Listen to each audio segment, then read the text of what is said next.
Hello friends, मैं हूं संतोष कुमार और आज इस वीडियो में हम बात करेंगे सीनियर सिटीजन सेविंग स्कीम्स के बारे में।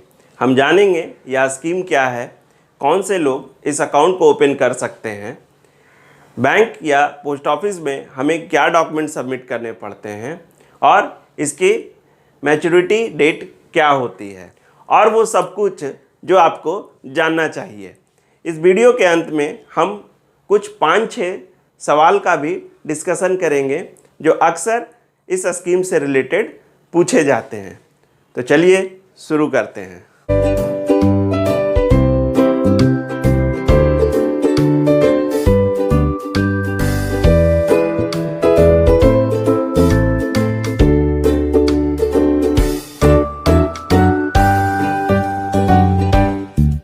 Senior citizen saving scheme Bharat सरकार द्वारा चलाया गया एक बचत स्कीम अकाउंट है जिसे कोई भी व्यक्ति जिसकी उम्र 60 साल या 60 साल से अधिक है ओपन कर सकता है। यहाँ पे उम्र में हमें कुछ छूट भी दी गई है जिसकी चर्चा हम इस वीडियो में आगे करेंगे। यह स्कीम सीनियर सिटीजन के बीच बहुत ही पॉपुलर है क्योंकि यह पूरी तरह सुरक्षित, रिस्क फ्री तथा आसान है।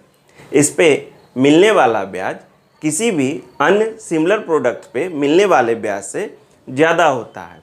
अगर हम सीनियर सिटीजन फिक्सेड डिपॉजिट से तुलना करें तो जहाँ पे हमें फिक्सेड डिपॉजिट पे 6 से लेकर 6.5 तक रेट ऑफ इंटरेस्ट मिल रहा है, वहीं करंट समय में सीनियर सिटीजन स्कीम पे हमें 7.4 ब्याज मिल रहा है, जो कि फिक्सेड डिपॉजिट से 1% से 1.5% तक ज़्यादा है। किसी भी पोस्ट ऑफिस में अपना फ़ोटो, पहचान पत्र और पैन कार्ड जमा करके यह अकाउंट ओपन किया जा सकता है। हम दूसरे सरकारी बैंक में भी इस अकाउंट को ओपन कर सकते हैं।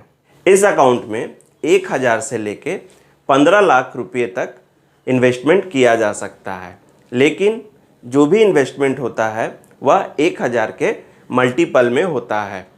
इन्वेस्टमेंट अमाउंट पे मिलने वाला ब्याज हर क्वार्टर हमारे खाते में ट्रांसफ़र कर दिया जाता है और मैच्योरिटी के बाद हमें अपना इन्वेस्टमेंट किया हुआ पूरा अमाउंट हमें वापस मिल जाता है। अब senior citizen saving scheme account open करने की योग्यता क्या होनी चाहिए?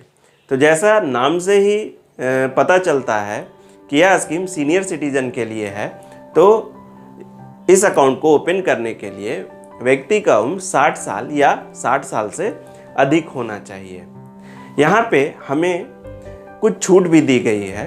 अगर कोई व्यक्ति 55 साल और 60 साल के बीच है और वह VRS ले लेता है या फिर वह स्पेशल केस में अपने पद से रिटायर करता है, तब भी वह इस अकाउंट को ओपन कर सकता है। बट शर्त यह है कि उसे अपने रिटायरमेंट बेनिफिट मिलने के 1 महीने के अंदर यह अकाउंट ओपन करना पड़ता है। In case of defence person 50 साल के बाद ही यह अकाउंट ओपन कर सकता है, इसके अन्य शर्तों को पूरा करके। अब अगर हम इस स्कीम के अंतर्गत टैक्स बेनिफिट की बात करें तो इस स्कीम में 1.5 लाख रुपये तक किया हुआ इन्वेस्टमेंट हम इनकम टैक्स के 80C के अंतर्गत शो कर सकते हैं।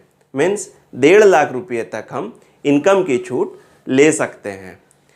किंतु अगर हम इस स्कीम में मिलने वाले इंटरेस्ट के ऊपर टैक्स की बात करें तो वह पूरी तरह से टैक्सेबल होता है। मीन्स हम जिस भी इनकम ग्रुप में पढ़ते हैं उस इनकम ग्रुप के अनुसार हमें इसके इंटरेस्ट के ऊपर टैक्स भरना पड़ता है। अगर एक फाइनेंशियल ईयर में इंटरेस्ट 50,000 या 50,000 से अधिक मिल रहा है तो यह पेमेंट हमें TDS मीन्स 10% TDS काट के ही यह पेमेंट हमारे खाते में आता है। अब अगर हम इस अकाउंट की मैच्योरिटी की बात करते हैं तो यह अकाउंट ओपन होने से 5 साल पे मैच्योर हो जाता है। इस अकाउंट को हम फर्दर 3 साल के लिए रिन्यू कर सकते हैं, बट यह रेन्यूअल की परमिशन हमें एक बार ही मिलती है। या रेन्युअल करने के लिए हमें बैंक या पोस्ट ऑफिस को एक फॉर्म जमा कराना पड़ता है। इन केस ऑफ डेथ यह अकाउंट 5 साल से पहले भी क्लोज हो जाता है। अब यहाँ प्रश्न है कि अगर हम मैच्योरिटी होने के बाद इस अकाउंट को क्लोज भी ना करें और एक्सटेंड भी ना करें तो इस पे हमें क्या कोई ब्याज मिलेगा? तो हाँ, इस पे हमें पोस्ट ऑफिस या बैंक अपने सेविंग अकाउंट के इंटरेस्ट के बराबर हमें इस अकाउंट पे ब्याज मिलता रहता है। प्री मैच्योर क्लोजर की बात करते हैं तो अगर किसी व्यक्ति को पैसे की ज़रूरत है तो क्या यह अकाउंट प्री मैच्योरली क्लोज किया जा सकता है? तो 1 साल तक यह अकाउंट प्री मैच्योर क्लोजर नहीं किया जा सकता है, लेकिन हम 1 साल के बाद इस अकाउंट को प्री मैच्योर क्लोजर कर सकते हैं। लेकिन यहाँ पे शर्त यह है कि अगर हम यह अकाउंट 1 साल के बाद और 2 साल के पहले क्लोज करते हैं तो हमें अपने इन्वेस्टमेंट अमाउंट के ऊपर 1.5% पेनल्टी भरना पड़ता है। वहीं अगर यह अकाउंट 2 साल के बाद क्लोज किया जाता है तो यह पेनल्टी अमाउंट हमें 1% देना पड़ता है। अब हम इस अकाउंट के कुछ अन्य नियम और 5-6 महत्वपूर्ण प्रश्नों के उत्तर जान लेते हैं। क्या एक व्यक्ति एक ही अकाउंट ओपन कर सकता है या एक से अधिक अकाउंट ओपन कर सकता है? तो एक व्यक्ति कितने भी अकाउंट ओपन कर सकता है, बट शर्त यह है कि सभी का अकाउंटों का जो इन्वेस्टमेंट अमाउंट है वह 15 लाख रुपए से ऊपर नहीं होना चाहिए।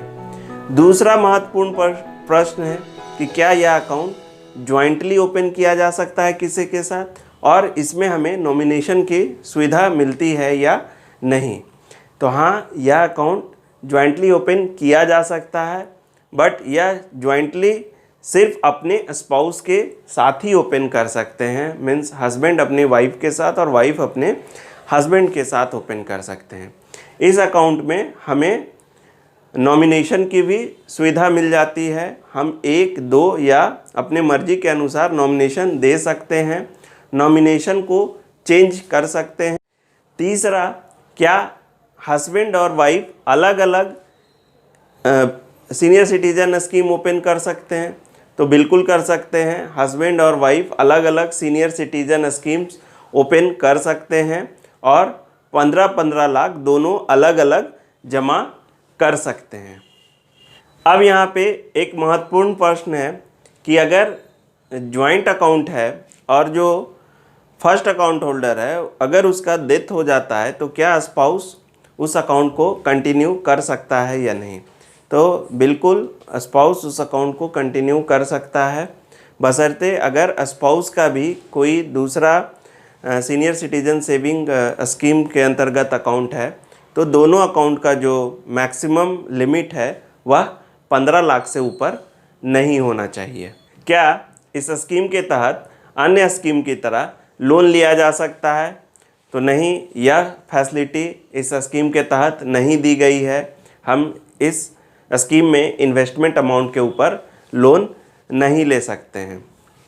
एक अन्य महत्वपूर्ण प्रश्न यह है कि क्या NRI या HUF या पर्सन ऑफ इंडियन ओरिजिन इस अकाउंट को ओपन कर सकते हैं?